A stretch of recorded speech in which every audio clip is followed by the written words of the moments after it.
with my 80-year-old mum. Oh. Good morning, everybody, and welcome back to our special Sunday supplement. We have with us again, and actually a special guest is returning, still recovering from the Grand Prix. We have Mr. Conversions of Churches and Other Fantastical Things, Mr. Ross Harper, the international Scottish businessman of the International Year for the last 10 years. We have Helen Chorley, who is the investor's investor, and is an absolute superstar, taking over radio, TV, Facebook, Instagram, LinkedIn, just taking over the world. We've got Mr. Lawrence here. We call him the brain of Britain. Just done 5,000-word dissertation on the state of the market and everything you can expect to hear and see and think. You've got myself and Piotr, probably the two most understated people in the room, which is always a pleasure. But today we're going to be talking about some really interesting things. We're going to be going through the interest rate increases and what we expect that to look like in the immediate term, so over the next couple of months, and probably a little bit of a spitball into what that's going to look like into the future. We're going to talk about lockdown or not to lockdown, or what that's going to look like. We'll probably focus on the UK, but we do have an international contingent on the call. So we'll be asking questions about what's going on in Malta and what's going on in the Middle East, because we've got a Middle East correspondent here with us as well. And we will probably dabble and we'll probably switch into different things. It's going to be interesting. It's going to be a roller coaster. It's going to be whirlwind. So stay tuned, and we're going to let Mr. Lawrence kick things off. Adam, what's going on? Thank you, Joe. What a lead-in. Fantastic. Well, obviously it's been a big week. Big week for interest rates, because we saw this absolutely gigantic and disgraceful hike to a whole 0.25%, which is, still barely worth getting out of bed for, you would think, but seems to have brought out all sorts of massive headlines. First rise in 3 years, etc. I appreciate the media have got to put a certain spin on things to get some clicks and sell some papers and whatever, but it's got to be one of the greatest non-stories I've ever seen at the moment. But I think what was probably the most interesting bit for me was that it was unexpected. So the Bank of England did what was unexpected last month, and they kept rates the same. Then we saw everything that's been going on with the Omicron variant and all the rest of it, and everyone was like, well, they're going to have to wait now because there's the most uncertainty we've had for probably about 9 months, which I think is true, that there probably is that much uncertainty. And they decided to put it up as a surprise.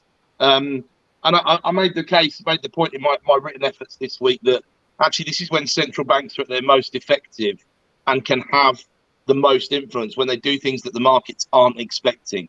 So I think it could actually be some quite skillful central bank policy here. And I've also made the point that while we're not talking about it for whatever reason, the US Federal Reserve do this thing called the dot plot, which is quite cool, which listeners might want to look up. But basically everyone on the committee goes, do you know what? I'm going to put a dot on a graph where I think the interest rates are going to be in the next 3 years and beyond. And the dots tend to cluster, although there'll always be a few mavericks who are sort of above and below. And you get to see what the expectations of the members of the Federal Reserve Committee are. And I wish we did that in England, to be honest, and had that level of transparency. But you can see that in the US, their long-term expectation, and in the US, they don't frame their base rate in the same way that we do. They give it a range rather than an absolute number. But their range is 2.5% to 3%. That's where they think the long-term, I'm talking beyond 2024 now, that's where they feel the long-term interest rate will settle down. So you are talking about, and we've talked about it for the last nearly 15 years, a historically low rate. But you're talking about a world where they foresee in the long run, as John Maynard Keynes famously said, when everybody's dead, in the long run, they see that interest rate being 2.5% to 3%, whereas historically it's been more like 5.5%. So less than half of the historic average. And if there is a new world order, which I won't diverge onto that immediately, but if there is a new world order, it's a low interest rate environment at, say, 40 to 45%. And what does that really mean at a high level? It means you've got to work harder to make your money work harder if you're lucky enough to have any. There's an awful lot of stuff that goes around about legacy wealth and things like that. And lots of us are investing in property are thinking about creating legacies and sorting our family out for generations, and that's quite a cool thing. But if you look at the top 400, for example, richest people in the world right now, it's not come from legacy wealth, generally speaking. It's come from incredible entrepreneurial activity in environments that have enabled and empowered that entrepreneurial activity. And you haven't necessarily heard of any of the fathers of. And I'm not saying they were poor. They didn't generally come from poor backgrounds, but Musk, Bezos, Buffett, Gates, keep going. Bernard Arnault, just to put one into the international community, they didn't come from massive wealth. They came from opportunity. They came from, generally speaking, quite good educational opportunities. That's probably the one thing I'd take away. But they didn't come from massive. Lots and lots of people have had the chances that they had. They just haven't necessarily taken them, and they haven't necessarily got as lucky either, because there's definitely some luck involved. Bill Gates is probably the best at admitting where he's been lucky. So that's sort of a snapshot of the interest rate and the immediate impact. Well, when we look at mortgage rates, they're ultimately set on the 5 and 10 year longs, the mediums and longs, the gilts market, and they've barely moved. So there's this funny thing going on at the moment where short-term expectations are changing quite a lot. So you would expect that to change the 2-year rates quite significantly. But as we look out at the 5-year rates, they haven't changed significantly. And it depends where you are on this whole inflation is transitory debate and how much you believe. I've said quite a lot recently. It's not that I don't believe the central bank. It's that I believe they are trying to create a narrative that they get across in their correspondence, and then they're going to do something different. And the last 2 meetings absolutely prove that, because here's the setup. It reminded me of Charlie Brown, when is it Lucy who holds the football for Charlie Brown to kick it, and she just whips it away at the last minute. That's the last 2 monetary policy committee meetings have been like, there's the football, Charlie Brown, whoop, moved it out the way, or put it in the way when you didn't expect it to be in the way. And I think that's good central banking. But the problem is, you can't fire those bullets all the time, because the people who watch these markets are not stupid. And you've got to be careful about what expectations that's going to form. Now, retail punters, bit different, and we control the majority of GDP ultimately, because the majority of GDP is consumption. And that's another interesting one, because if people believe that inflation is going up, they're quite likely to consume and buy stuff rather than put purchases off. If you wanted a new kitchen now, you're quite likely to be getting your order in December, because you're probably being told prices are going up 9% in January. And that's not a sales tactic. Prices are going up 9% in January. So this will force a bit of consumption, which is interesting. But on the other side of that debate, you've then got what looks to a good half of the population, I think, like a near penalty kick of a lockdown. I don't think it's that close, and there's a lot of reasons why I don't think it's that close, but it's still odds on in my book. And we'll just have to see what happens over the next 7 days. But memories of last Christmas, which were forgettable, I think mostly, generally speaking, are rising back to the surface on Facebook and other platforms. So that's my opener for consideration if someone wants to pick up the baton. Well, I think I think just on a lockdown point, because I agree with you on the monetary policy and the rate increase. I actually think it's an intelligent move, because there's only so long you can stay at a specific rate until you hit stagnation, and inflation wasn't abating, so they had to move somewhere. And they couldn't realistically move any further lower in practicality, although it is an option. But in practicality, it wouldn't have been a viable move. So that's my 2 pennieth worth there. But actually, for the lockdown, I think it's been really well positioned. So I would say it's more than odds on. It's been exceptionally well positioned by the media and by the government. It is literally now just a matter of when they pull that trigger. If you look at the last 3 months, there's been a lot of news coming out about the conduct of certain politicians. Like, people are surprised, but the conduct of certain politicians, which I think has caused some damage to certain political parties and their branding, essentially. But what people will remember is, apart from a Tory MP, claiming this, or a Labour MP supporting a potential, terrorist group in some respect or another, and there are obviously 2 recent politicians who've done that. What really is going to matter to the population isn't whether someone claimed an extra 10 grand for something, or if someone thinks that Hezbollah aren't really that bad when you get to know them. But what they're really going to be concerned with, if you think about it, is their freedoms. Do they get to see Auntie Margaret and Uncle Phil acting appropriately at 3 o'clock in the morning after playing a debauched game of Friends Against Humanity, or an embittered game of Monopoly where no one wins and everyone loses? Our memories can be able to be made. So I'm of the opinion that if the Conservatives are smart enough, and there's 1 or 2 in the throng that have the potential for intelligence, but likewise, when you put too many people together, intelligence dilutes somewhat. But there is a chance that they may bring in the lockdown. I'm thinking maybe the 4th of January. I think if they want to maintain votes and they want to maintain some degree of civil obedience, I mean, we're not like the French. The French will, start a revolution over the price of bread. But, I get the feeling 2 years in a row after being, done in over Christmas might be a bit too much. But that's my thought. I think that's pretty solid, to be honest with you. I think that you've got 2-way pressure, haven't you? You've got the scientists and the numbers on the one side, and then ultimately what's the populist government that's got to power by doing things that are popular with the people. And then on the other side, you've got 100 Tory rebels and a hammering in a by-election this week, against the civil liberties point. I mean, the Vax passport is a really apart from the 100 MPs from the Tory party, there's also lots of people who protest in London and all over the world that are not being reported in the media.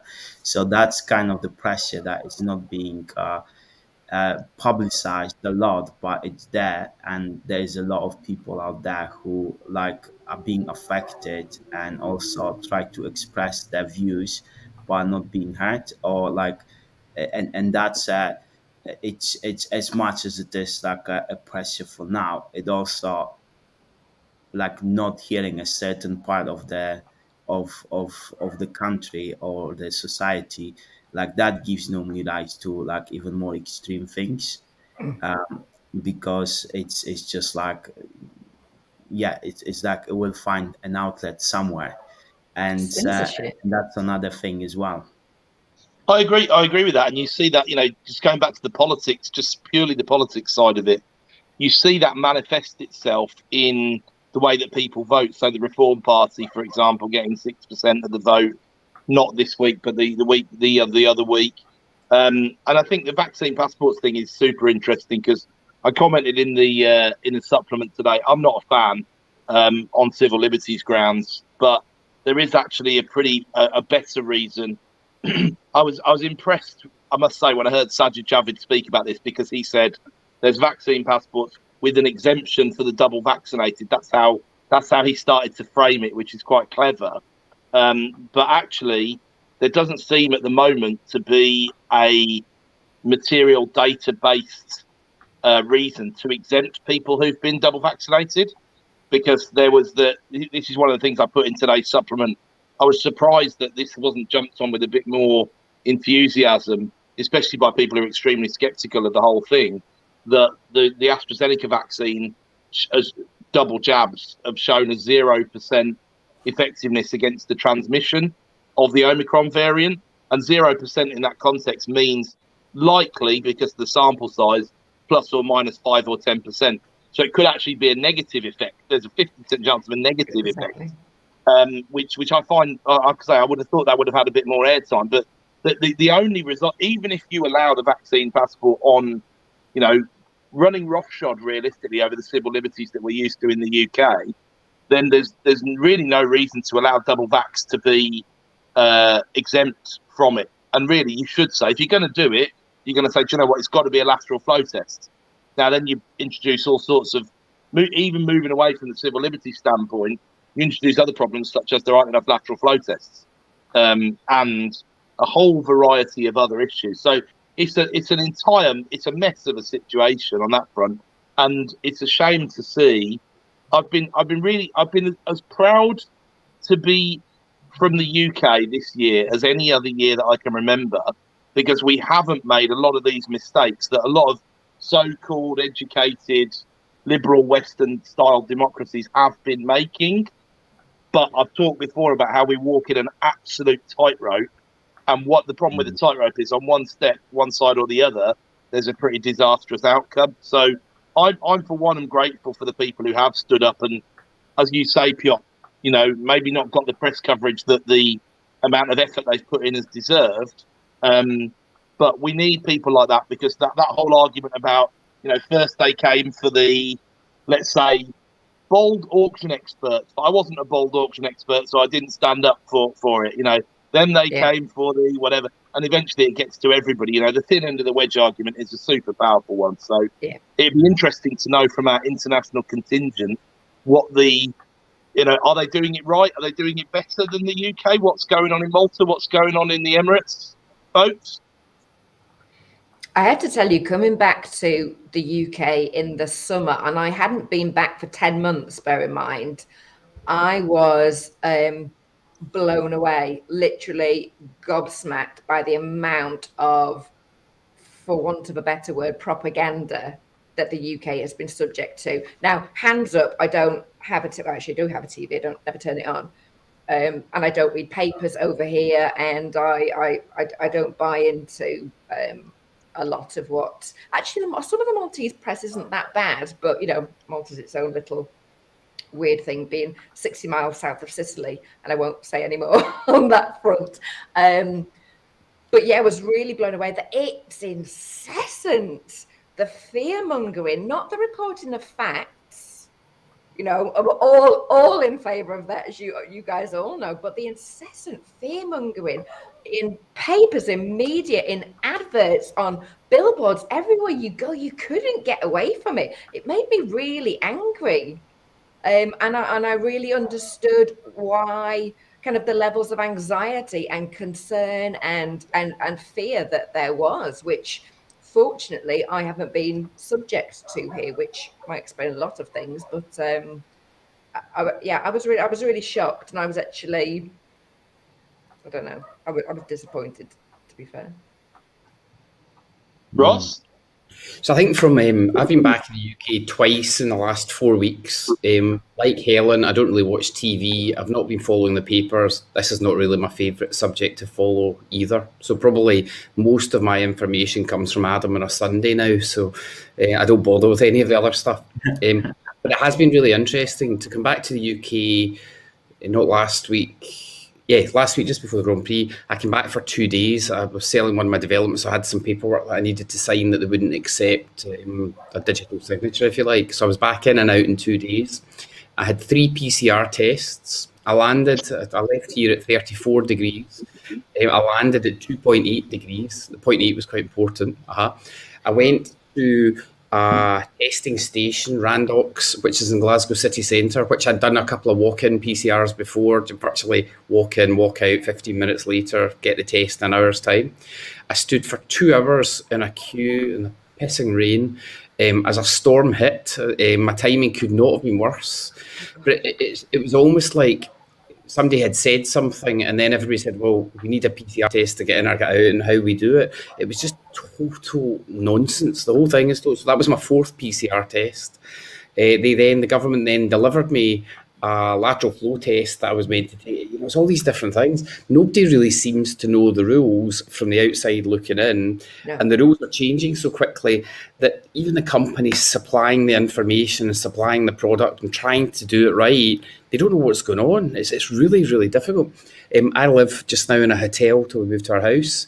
So it's a big hotel, 2 big tower blocks full of people. They were majorly hit last year with COVID. The whole place was shut down. So we were quite worried about it. But again, most of the digital news here is coming from the UK. UAE is absolutely spectacular in terms of the way they deal with it, because basically everybody has to have some kind of, they don't call it a COVID passport, but you have an ID card here, you have an Emirates ID card. Basically, to get into certain places, your digital Emirates ID card has to be, it shows as a green pass in the system. So it's grey, and if you've been vaccinated, you move to green. So it was so clever for Abu Dhabi last week. They set up a separate panel on there, which basically had to go to green as well, to make sure that you were vaccinated, that you'd had your PCR test for going there. It was all timed. It's a really, really good system. Masks here, everybody tells you to put masks on. People walking around the streets, you see them in their shorts, their flip-flops, a t-shirt and a mask. Nobody's not allowed to wear masks. They're a wee bit more realistic when you're in the hotels. But I think they've just taken this view that they will do everything possible to make sure it goes away and stays away. And that's really good. So to come back to the UK both times, I found it really lax. I found lack of masks in the streets quite worrying. That's not as a mask seller. That's just as a person wandering around who's used to seeing everybody in masks. Conflict of interest.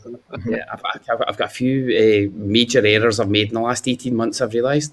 But the lack of masks, people walking in and out of shops, striding about without a mask, without this kind of defiant, look at me, I'm not wearing a mask and there's nothing you can really do about it type look. I don't know what the technology says. I don't know, when you read all these things, I just look at masks and think it can't really harm you. And as a badge of honour, as in if everybody's doing the same thing, we're all in the same boat. Everything that we're seeing from overseas and from the UK just seems quite divisive. I follow a chap on LinkedIn. He's a bar owner. Bar's called Bucks Bar. He's on LinkedIn, and he's kind of been the voice of the pubs and clubs in mainly Glasgow, Scotland, those areas, but it's the same voice that everybody's got. They have been absolutely crucified in the last 18 months, and there's no technology behind it. There's no statistical Adam Lawrence sitting there every week and saying this is what should happen and reading the stats for pubs and clubs, because we don't really know how the thing transfers in the way it is. So to say that people sitting at tables are less likely to give COVID than somebody standing at a bar is utter nonsense, because they're not. But what the real mechanics of it are, if you're sitting at a table, you're less likely to be drinking as much because you're getting served less. You know, you're less likely to be doing as much. You're less likely to be rowdy. You're less likely to be cuddling each other. You know, it's that kind of thing. But there's no mechanical way of putting that down black and white. But this chap came on social media 6 months ago and has absolutely crucified the SNP for all their decisions. Whether he's right or wrong, again, I don't know. I just know he's been badly dealt with. His social media accounts were shut down last week by LinkedIn. And LinkedIn are saying it wasn't them, as in it wasn't their decision to do it. But obviously he's got a voice, and that voice. So then he was at one of the rallies. I noticed a video on somebody else's channel. He was talking at one of the rallies about what's going on. The cause and effect doesn't seem fair. But if everybody stayed at home this Christmas and didn't go out, as we were told last year, does it mean that the Omicron variant goes away a wee bit? Does it get less? Does it diminish? Who knows? It's really hard. But it seems there's lots of people fighting for fighting's sake. The papers want to know what's going on, radio, TV, everybody's talking about whether you should or whether you shouldn't. Here it's much easier. You just do what you're told and that's it. If you don't fit in, you get kicked out. Simples. This is the authoritarian regime. Absolutely. Absolutely. But it doesn't actually make it worse living in it, because they're quite realistic. Obviously I've lived in the UK all my life, and you know, it's not having the choice to do things. I understand the value of that, but here everybody's told to go down a certain route, so there's no divisiveness. There's no time spent arguing or worrying or how you deal with it. But then again, if you look at Dubai 50 years ago, it was a couple of small tower blocks, a petrol station, a fishing creek. If you look at it now, it's a city of 10 million inhabitants. It's a sprawling great place. It's absolutely spectacular. But they've got them all doing the same things. The workers going in the buses in the morning to build building sites and the hotels and all these things, they're all wearing masks. So visually, it seems the interpretation is everybody's doing their bit to try and prevent it. Yeah, well, that's the kind of thing. Like, there is, I think, what's lacking really is like a proper, real discussion between like everyone that's got interests and is affected by things. And I was speaking to someone a couple of days ago, and she used to work for like a big pharmaceutical company, and she was studying biology, biochemistry, all those kind of things. And also, she works in tech companies right now, and she said like basically she highlighted that there's never been like a point in history where like two massive industries like pharmaceuticals and technology would have the interest aligned so much, because this kind of brings both of the interests into like that converges the interests, because there's a bit of control for the tech companies, and there is a lot of control for tech companies, and then there is also financial interest, and also kind of future financial interest for the pharmaceutical companies, and a bit of control as well, because they can kind of influence with the science that they pay for, and they kind of provide, because and none of that can be questioned now, because the tech companies cut the voices of people, and then the pharmaceutical companies provide the science that is accepted as the science that's valid. and I mean, and that's the problem, that's the main problem that I have. Like, there's people should be allowed to A, make their own choices, and B, say what they actually think. I would take that to the extreme and say whatever you think, whoever you're against, you should be able to say it. That's what freedom of speech is. But we've not had freedom of speech for a long time. So let's not pretend that this is kind of anything new. This is just kind of a worsening of it. And I suppose when I look at these things, I just see it's not even kind of what's happening now. It's where is this going to lead us? I'm always looking kind of like forward and exactly thin end of the wedge, as you said, Adam. Yes, so the censoring just, I have a major problem with that. I think as well, Piotr, that raises a really good point, because it's one of the things that, so if I took this back to when I first got my Tesla a few months ago, right? It's badged as enhanced autopilot on my car, right? I mean, it's just, that is one of the Trade Descriptions Act 1984 has been breached many, many times, but that is a big one, because it's nowhere near an autopilot, right? And if you then, they've got decades before there'll be autopilot in the UK. Now, I'm not going to say it could be 20 years, because 20 years is a long time away, and a lot can come along in technology, right? But my point is, there's so much that car can't do, even though it's a fairly incredible thing at this time. It's amazing. And then when you sort of meld pharma and tech together, I remember sort of 10 years ago hearing and reading and talking a lot about wearables. And we've got smartwatches, right? But what does it do? It measures your heart rate. It does a couple of other things.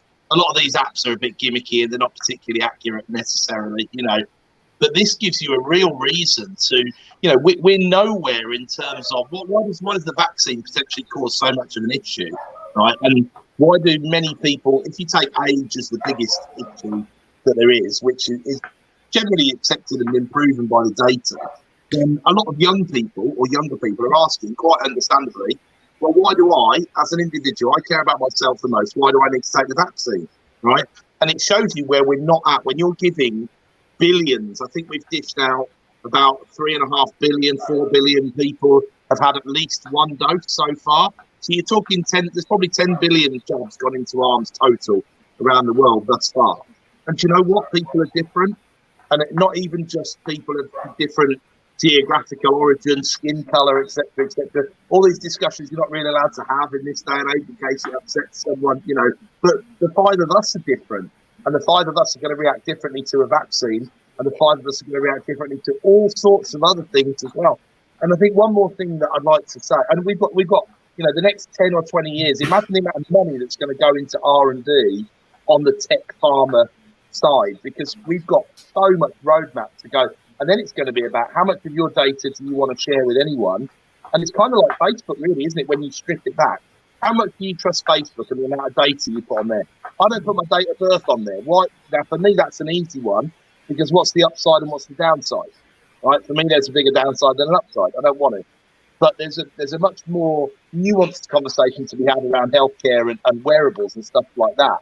And the other thing I was going to say, Helen, which I know has been something that a lot of people have said, is that when you refer to the what gets to me is the road signs, because I still do quite a lot of driving, and it's the road signs that are flashing up saying take a test twice a week, which is not the consistent advice you're being given anyway.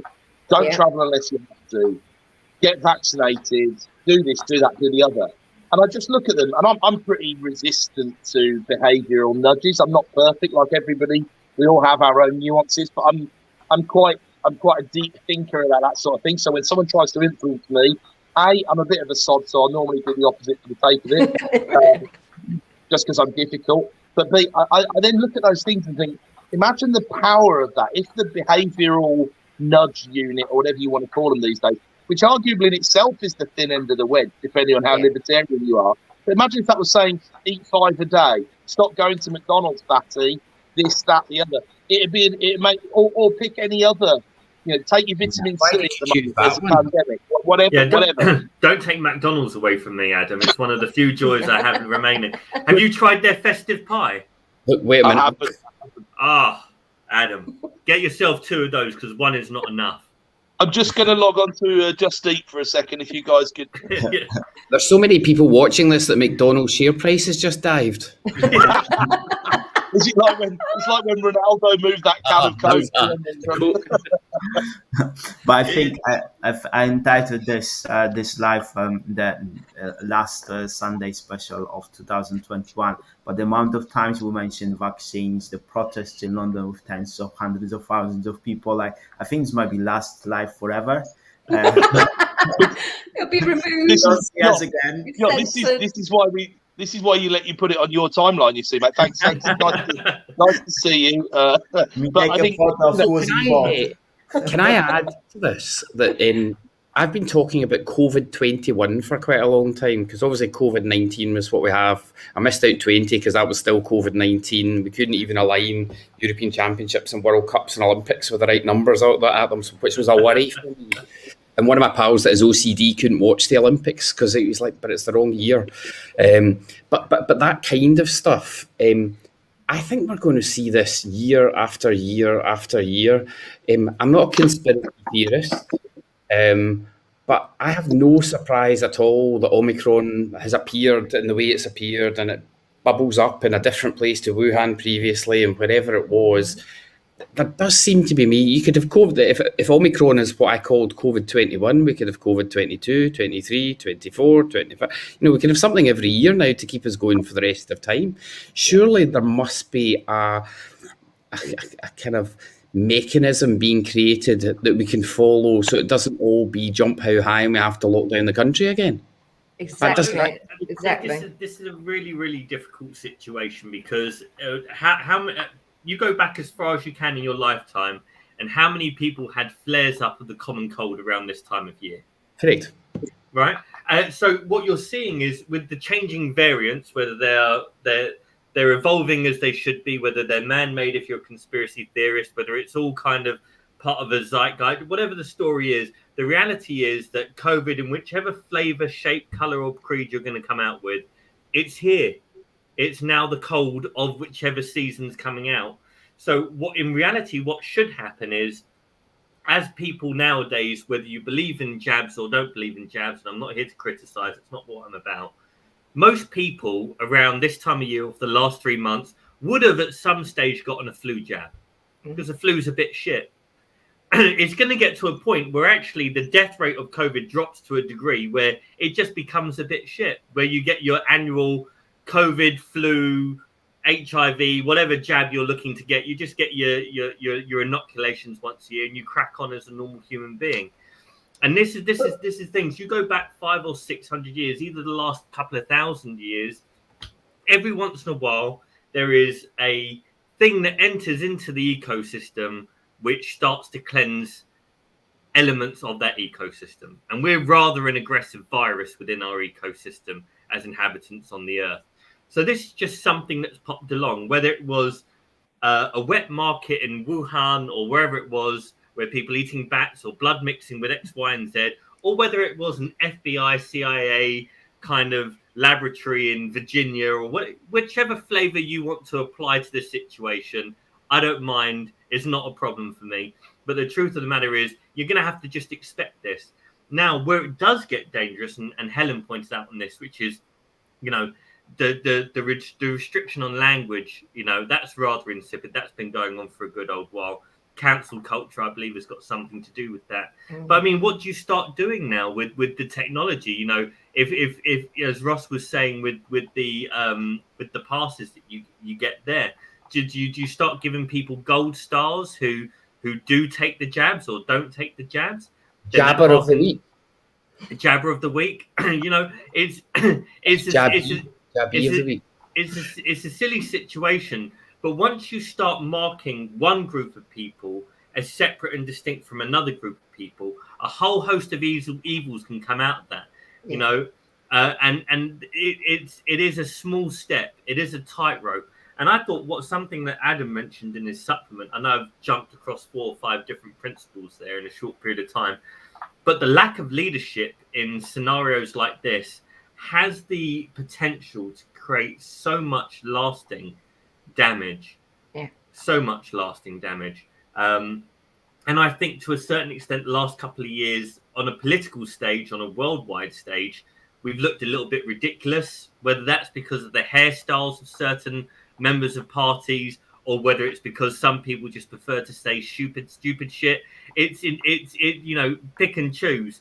But it's a very, very strange environment. I personally, and people can agree or disagree with this, but I like to think, look, I was having a conversation with a lady a couple of days ago, a very smart lady. I normally speak to her just to get a really kind of an even spiel as to what's going on, and normally provides a very unique viewpoint. She said to me, she goes, well, you know, X number of years ago, they brought in the smoking ban, like don't smoke in restaurants and pubs and things like that. And it caused a little bit of an uproar, but, you know, people got it. You know, yeah, there's non-smokers. Okay, yeah, if we decide that we want to suck on a cancer stick for X number of hours a day, that's our business. We don't have to pollute their direct environment. I get it. There's a degree of being a considerate person that I get, right? And I get that. So if I'm out and I'm in an enclosed public environment or space, I'm going to put a mask on. I don't necessarily believe that mask is going to be effective. I don't think it's an infringement on my liberties. Do I think that other people of a more delicate nature will appreciate the fact that they're around someone who's respecting that? Yeah, I do. And maybe that's something that's quite insipid because it kind of flies under the radar of what you're being told to do rather than what you're not being told to do. But I like the considerate element of it. But I think if you're being told, look, be considerate, there are some people that maybe have autoimmune issues or other situations, and, you know, them being comfortable in a public environment, you know, that's a nice thing to do. I get it. I'd be fine with it. But actually being slapped around the face with it, I'm not a fan. Yeah, I really think that's a great example of the whole of the problem, really, because we got a couple of comments around people writing about masks. The biggest issue from a mathematical perspective about masks is I'm not sure that anyone's ever said that they're going to do loads. They do a tiny bit. And the problem is at the margin, especially when you come up with a variant that's 4 times as transmissible or whatever it is, at the margin, it doesn't do a lot. But from a governmental perspective, if you get the messaging right, it does a small amount for no real cost to anybody, and that's why you would reintroduce that versus social distancing, which costs businesses and things like that. And I like the point around enclosed space, especially if there are anxious people there. That is a nice thing to do. You could the other side of that argument is they're only anxious because the government scared the shit out of them, like Helen said. So that it's kind of like, let's fix the problem that the government's created themselves, and I think that's why it's difficult for people to swallow. But I'm with Ross's argument in that, look, I've got other things to worry about in my life that are bigger than whether I wear a mask or not. Just put the thing on and get on with my life. And I think what I observed, I wrote about this about 18 months ago when shops had opened back up, but there was or when, you know, not when we were back to, you could do non-essential shopping according to the guidelines, let's say. I watched about 100 people come out of Costco, which is the only shop that I countenance going to to have any level of enjoyment because I just love the way they roll. Free And about samples. 96, exactly. I mean, what a mistake. And 96 of them came out with a mask on and sort of went about their way. And 4 of them came out without a mask on, but seemed actively angry at the people who were wearing the masks. And that I find quite strange, because if you're going to go about the libertarian defence, then surely the people who are wearing the masks are free to wear the masks. And I would not get a but the level of anger that's in a percentage of society at the moment is a direct result of the anxiety that's being caused by the constant messaging. And they haven't, Piotr was saying earlier on about having a sensible conversation. You know, if it was me, I would have wanted to have a question time style debate. I would have welcomed some people on who were, I'm not talking Piers Corbyn because the man is just an utter fruitcake, right? But I would have welcomed some credible people on who are on the anti-vax side of the debate, right? I would also have got some pretty bloody heavyweight scientists and mathematicians, and there's a dearth of mathematics at a high level being involved in. That's one of my biggest bugbears, as I've written about today. You know, they can't wheel out the national statistician because the man is a walking joke, unfortunately. And that is so we're down to Chris Whitty, who I personally think has done a pretty good job, actually, but is not a mathematician by training or pretending to be a mathematician, ultimately. And this is why you get these ridiculous, what can I tell you for utter certainty? There will not be 3,000 people hospitalised every day. There will not be 5,000 people dying every day from Omicron. And there will not be 1 million cases a day. It's effectively mathematically impossible. It's mathematically impossible. So why are people saying that this can be done and getting into various newspapers about it? Because all it's going to do is scare the people who read those newspapers and not necessarily treat them as gospel, but it can't help but influence you. It's doing the wrong bloody thing, and that's the biggest. I would have liked to have seen, and I did see this produced by someone, I can't remember who, but I would have liked to have seen more public production of, here's the 15 things we can do, right? Close the borders, close the shops, close the nightclubs, do this, close the schools, do this, that, and the other. And then let's also have a conversation about the other effects of all of those things, because this is another one of the biggest problems. There's a lot of validity in the argument on that side, but there's no data. And we won't have that data for 5 years because we can't talk about the 5-year effect until we've got 5 years worth of data. So to an extent, we're guessing and modelling. And that's another problem, because one tweak here and there, look at Neil Ferguson. I said this before, Neil Ferguson's modelling around this is what happens if we don't do anything was totally invalid, because it assumes a society who of automatons, it assumes North Korea, who only do what the government say. It doesn't model the behaviour of the people in the UK, because that's not how we're used to living our lives. It's not our culture.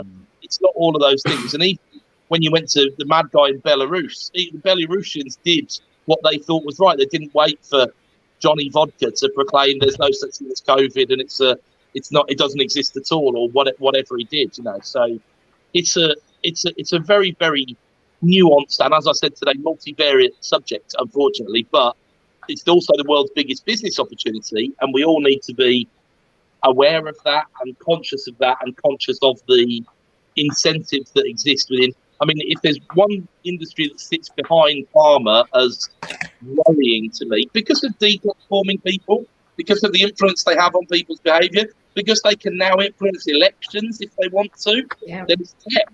You know, so meld those two together, and goodness me, you've got one hell of a juggernaut. As soon as Meta buys Pfizer or whatever happens, that's the day I'm going to be pretty bloody scared, to be honest with you.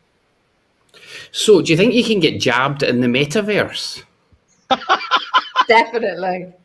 That's the next It'd be nice to think there was no segregation in the metaverse, wouldn't it? Because then you could finally convince me it truly is the way forward. Well, I watched a video. It was a really short kind of YouTube video, and the chap on there was postulating it was about NFTs. I'm trying to learn as much about that digital space as possible.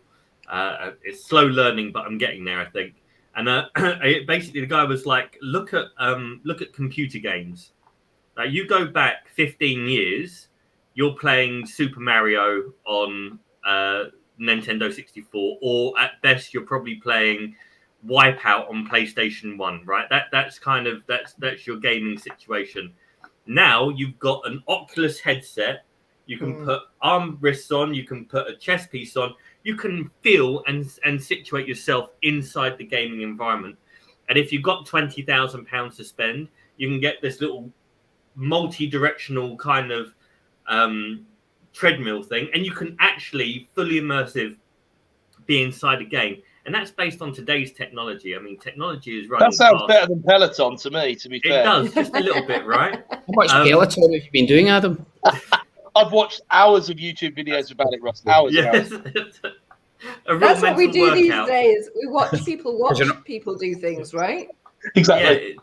So, and he was postulating in 10 years' time. Has anyone seen the film Ready Player One, directed by Steven Spielberg, based on the book from the 80s? The book was brilliant. The film was pretty decent. But it basically, the whole thing is that the whole of society operates pretty much from being in the game. So you've got currency, they have jobs there. The whole ecosystem or the economic system for pretty much the whole planet was within inside this game. And it's not as austere as the whole kind of being in the Matrix, but it was a bit more of a not so dystopian, but it's still quite fun. And he was basically saying in 10, 15 years' time, being in a game is going to be indistinguishable pretty much from being in real life. That's kind of like the move that technology is making.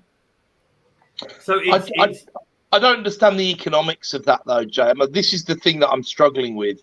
I did say, on the NFTs point, though, did you see that there's a guy who invested $150,000 in Theranos, which was that lady who scammed everyone that she could scam their blood and do all this sort of stuff. Even Warren. And this guy's got his original share certificates, and he's going to make an NFT of them. And he said, "Finally, I'm going to get some money back from my Theranos investment." I thought there is an idea. Do you think I could show my share certificates and some development projects that I've got and make them into NFTs and get some money back that way? I must confess, Helen, I did bring that up for a reason. Yes, there was a small. What do you think, Ricky? What do you think? Yeah, let's do it. Awesome. I think if you issue like 10,000 unique shark NFTs, I think there's a party ape, there is a billionaire ape, there is a something else ape, there's something else kitty, and you can do a sharky bit. And if you do a hammerhead shark, that would I think be a massive. Think about that, Helen. Pineapples, mushrooms, sharks.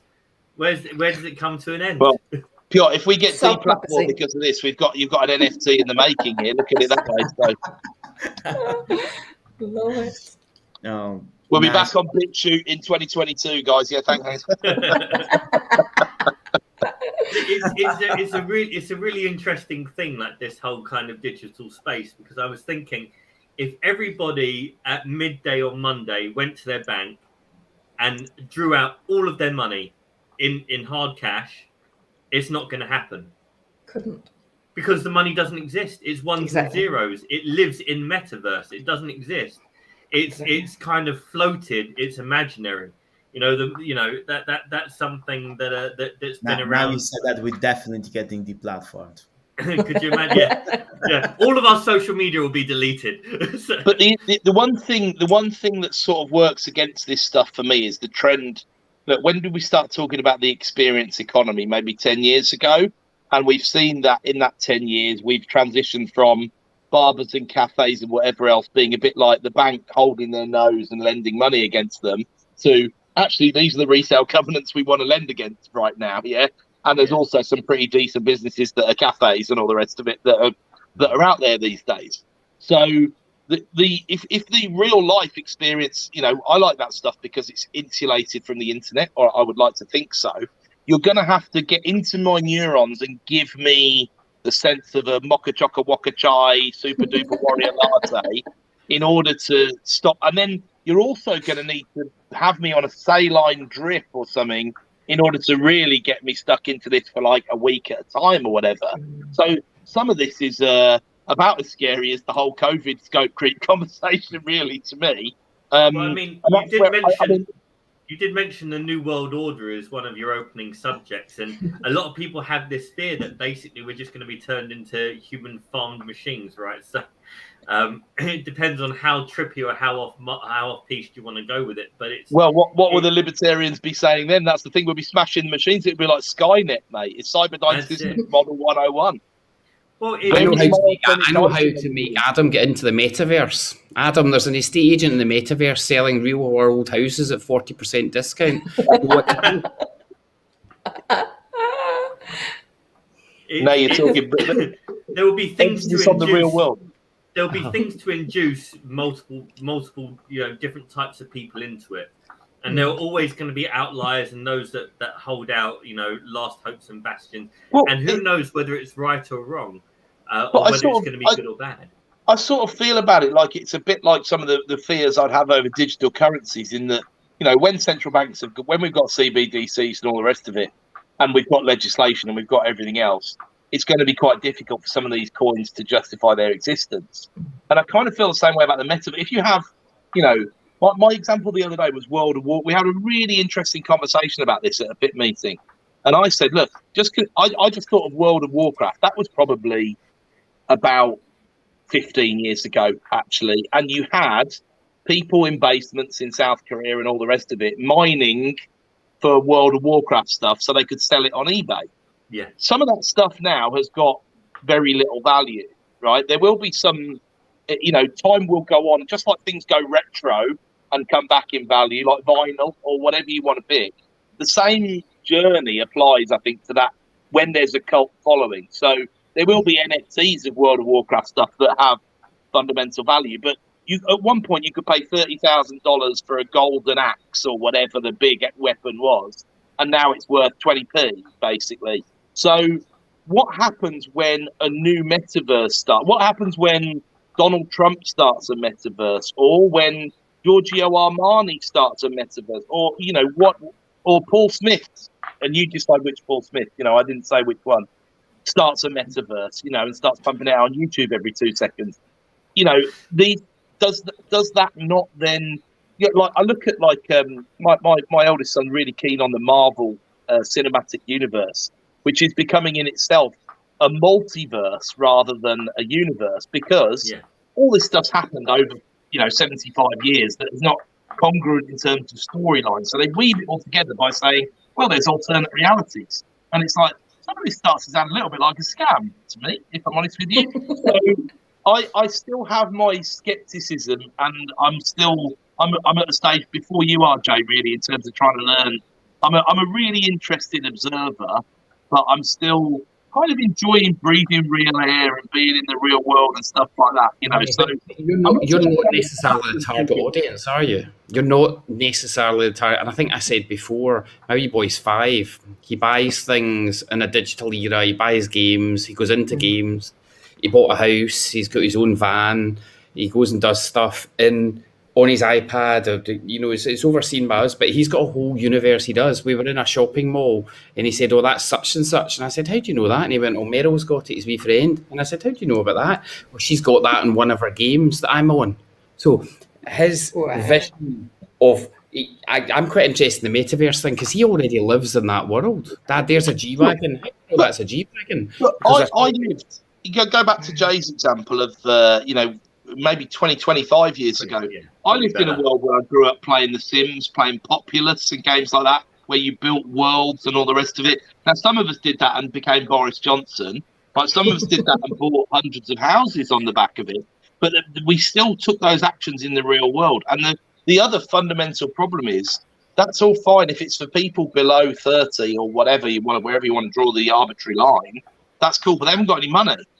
Right, and they won't get any money until the people with the money, who are the older generation, kind of play ball with all of that sort of stuff. Unless they make their own money and bring down the system. Hence the whole point of crypto. But I'm not a big believer in that outcome being realistic. It worked about as well as when they took the police out of that place in Seattle, and it was the Capitol Hill Autonomous Zone or whatever it was, where basically loads of people get shot dead in this wonderful free world with no cops. It's just a nonsense to an extent. So much as we've rallied against a lot of the recent decisions and the rules and stuff in the conversation we've just had, there is a framework within which we need to be able to operate. And there's one of the reasons why a lot of people come to the UK, because we have a good, robust, solid legal framework and a good culture, I think. But that's gone pretty deep today. That's gone off piste as well as we've ever gone, I reckon. Well, I mean, we did chuck in a fair bit of context to some of the commentary as well, and I think that's important, because at least context from a viewpoint that we all have, right? And that's the interesting thing with context. You can only apply it in your view space, in the same way that you can only view events in from the position that you look at them. And I think the important thing here is, we're always, and it's good to end on this, is we're always happy to enter a conversation with someone who has an alternate viewpoint or an alternate understanding, or applies the context differently. And we normally, I think I can speak for most of us, do it in a rather respectful way. One or two of us haven't really got the patience to engage with it, but there's a respect in that as well. We could nod at some people, or we can shake our head in certain directions as to who's got the patience, who hasn't. But the reality of the situation is, it's about just a bit of respect, asking questions, being inquisitive, and just don't be a dick. And that's a hashtag that I think Mr. Harper started off a year and a bit ago. The no dickhead policy. And we no can always dickheads, no sharks. No sharks. Just be kind, isn't it? It's Everybody's not having as a tough difficult time. as you think. Yeah. Yeah. It takes far more energy and far more effort to be an arsehole than it takes to just sit back and go, well, can I see their viewpoint? No. Well, why don't I ask them what it is? And if I can't get on board with it, shake hands and move on. Like, okay, you can live in that world, I'll live in this world. The old if you're angry, count to 10. That if that was put up on the boards by the side of the road, the country would be a better place at the moment. It really would. I thought those boards were there for Sue Sims. Turn round, Sue, you're going the wrong way. This is north. Warning. Oh, we're at the 11:03 for the final bit of the 2021 Sunday specials. Any messages to pass on to people who would like to go for like a final message of the year? I would just like to say, I think, we're going to go into an interesting 2022. The first 1 or 2 months, if we do go into a lockdown, will probably provide an awful lot of opportunity. I think we're going to see, what we know we'll see is stability of credit availability. And we've got an environment that's going to make a few people want to call it a day and sell up. So be ready to transact, be financially healthy, be physically healthy as well. Enjoy seeing you and yours. Don't put people in unnecessary danger. If they do change the rules, don't bloody follow them, because it's ridiculous. And that's the end of my career on social media. Thanks, guys. Love you. See you later. Nice one. What's the message from Malta to all the property sisters and property brothers? Stay away from sharks. Oh, amazing, and it's good to now be speaking to all the property sisters on your own. I know, it's our first live on the channel. Yay! Yes. So it's going to be a regular fixture, and if we don't get deplatformed. Could be our one and only episode. Ross, what's the message from the Middle East? I don't know. It's very hot here. I'm just trying to stay out of the sun, to be honest. It's half warm. Looks like you've done a good job, to be honest, from your tan, mate, to be fair. So I was just going to mention earlier on that, remember at the start of the last lockdown where everybody thought the world was going to hell in a handbag, sell your properties, get out now, property's going to be horrific. Just remember that quite a lot of people made quite a lot of money buying stuff during that period. So a wee bit like Adam, I'm going to see the next 2 or 3 weeks as watching opportunities, and into the new year is seeing what's available and what's happening. But just be careful that what's too good to be true right now. The people that are selling these things know exactly what's happening. So just be careful you're not getting shafted. Stay away from hell and sharks. Piotr, what about you? A message from Southern Europe. From Southern Europe. I would say just keep focusing on your little circle and don't get too overwhelmed by everything else that's going on. And as long as you focus on things that inside of your control, you'll be okay. And wish everyone happy Christmas and like happy New Year and all the other things, and lots of opportunities ahead. Merry Christmas, everyone. Merry Christmas. Brilliant. All right, everyone. Thank you for watching, and see you in the next year. Merry Christmas. Happy Christmas.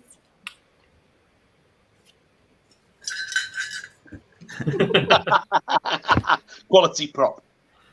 So it's a decent sized bauble you got there, sir.